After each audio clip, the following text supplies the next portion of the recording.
Hello, you're listening to Talking Utter Slot, and it's a special edition. We're doing the 2024, I had to think of the number for a minute there because it's still early in the new year, the 2024 World Cup of Slot. So it's like the World Cup of Football, or a bracket if you're American. We've drawn the teams, 16 in total, by randomly to match them up into 8 games, and then we're discussing who would win that, who's the best, and they move forward to what will be the quarterfinals, and so on until we get a winner of the World Cup. This is match 4, and the teams, as it were, for this competition are SRC versus RevoSlot. So I think the first 3 matches have been unanimous decisions, clear victories, I think, for the teams involved. Looking at this just before we start discussing it, I think this is going to be a little bit tricky. It's not for me. It's not for you. Okay. It's not for me. Please outline your clarity. SRC is the maker of the nicest cars to drive of any kind in slot racing. The pleasure that you get from just taking one of their cars out of the box, slapping it on the track. They're amazing. They come without magnets. The rally cars certainly do. My Toyota LMP also, I think, came without magnets. I don't remember taking the body off and removing a magnet from it. And they handle exquisitely with very, very minimal fettling.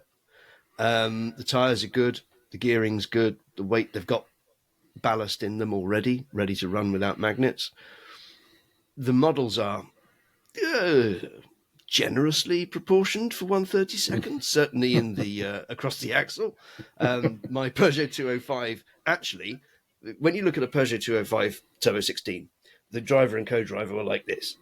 And their elbows were knocking against each other. My 205 looks like a Fiat Multipla. You could put 3 people quite comfortably across the front row of seats, of which there is only 1 row of seats. So there is that. From the side, it's a beautiful, accurate replica. And then you turn it upside down or look from the top and you go, blimey, it's 1/24th. No, it isn't. But that's the downside. And the Toyota was fairly whale-like as well compared to the other LMPs that it was racing against. It was a basking shark. So there is that. But as things to put on a track and get pleasure from, I think they're pretty much unbeatable. And they're also unbeatable in competition, certainly the rally cars. So the classic class is completely dominated by the Porsche 914. In rallying, the 80s class is now dominated by the Lancia Delta S4, which I don't have. I've stuck to my guns with the Peugeot 205s, of which I've got 6. Different ones with different motors and different specs. One of which came free when I bought directly from the SRC website. Wow, a free SRC Peugeot. Yeah. That's amazing. They do amazing offers as well from their own website. And at the moment, certainly up until Christmas, they were doing shipping from their factory to the UK for €5. Or Great Britain, as I prefer to call it.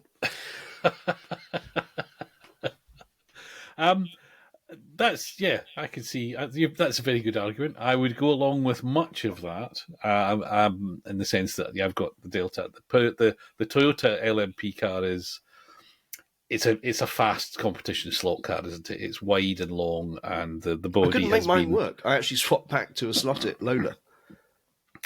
Oh, I give mine. It wouldn't. I give mine very rare little exhibition runs around the track. At which point, if I put a clock on it, even without trying, it's the fastest car around my track.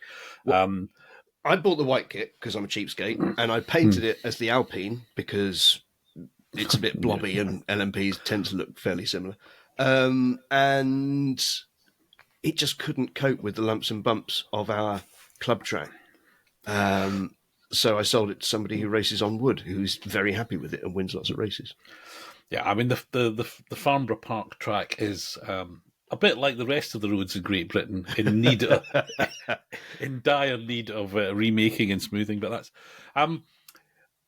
okay. So the case for RevoSlot. Am I going to make that, or are you going to? You're going to have to, because I haven't got one. Okay, I've got a case. I've got a RevoSlot body. You just got the body. That's it. I Okay. bought this body because it's wide, so you can build something to the maximum tolerances of the classic rally class, Slot Rally GB. All right. But the whole metal chassis thing, yeah, fine. But the body is actually really not good. Well, essentially, I think I've got a number of them. Obviously, I've got the Supras. I've got three or four Supras. I've got 6 of the Toyota GT1s because it was 2 3-car sets of the team cars from Le Mans. Those who don't know, I used to work at Toyota at that time, so they were no-brainers. They are, I think, beautiful models. They seem very accurate. They're very detailed, very beautifully finished. The Supra, especially, is just delicious. Absolutely, I think, spot on. Then you get something like you mentioned, the Escort, or some of the other saloons, the 911 GT that they do, which looks that's like a rip-off of the really bad Polycar one, isn't it? The old Polycar, yes. Not Polycar, it was... Polystill, or Polycar. I think it was Polycar. Anyway, something, I know the one you mean. It doesn't look right, is the short answer to that one. Yes. So some of the bodies are... The interesting thing is they have a metal chassis, and which lends them weight, which, has an advantage. People always want to add weight. The running gear is almost always quite nice. A couple of them have had to have a little bit of a tweak.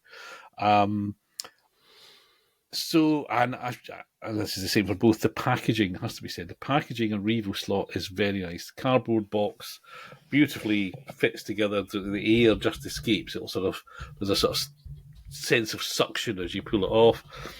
Little plastic container for the car. The car comes out. You've got your little information sheet for the parts and everything. It's a really nice thing. But the same said for SRC. Their box is a very nice thing as well. So I think the presentation beyond just the car is very good. Is it better than SRC? It's ProSlot, by the way. ProSlot Porsche. ProSlot made the Toyota GT1. There's a lot of ProSlot influence there. There's the ProSlot GT1 was not a good model in the sense that it was. It looked like a GT1 only when you didn't put a real GT1 anywhere near it. but it went very fast. That was that at the time. It still does. I think that weighed nothing and had done flexible chassis. But anyway, so I think RevoSlot are great, but they can be a little bit patchy in terms of accuracy of design. Finish is always impeccable. The metal chassis is quirky. But it doesn't really. And I know people swear by them, and I know that people run dedicated classes for them because actually they're not that quick compared to the equivalent from other manufacturers. I know people were complaining about the rattliness when they first came out. What do you expect with a metal chassis? Yeah, I'm sorry, SRC's just. Okay. I'm reluctantly here. Whereas before in the past, I've been absolutely. I do agree with you, but it feels a shame to see them go out so early in the competition. I think is probably the way of putting it. But yes, it's SRC who win that round. I mean, this is it. There's going to be tears. There's going to be comments. There's going to be threatening letters, all that sort of stuff.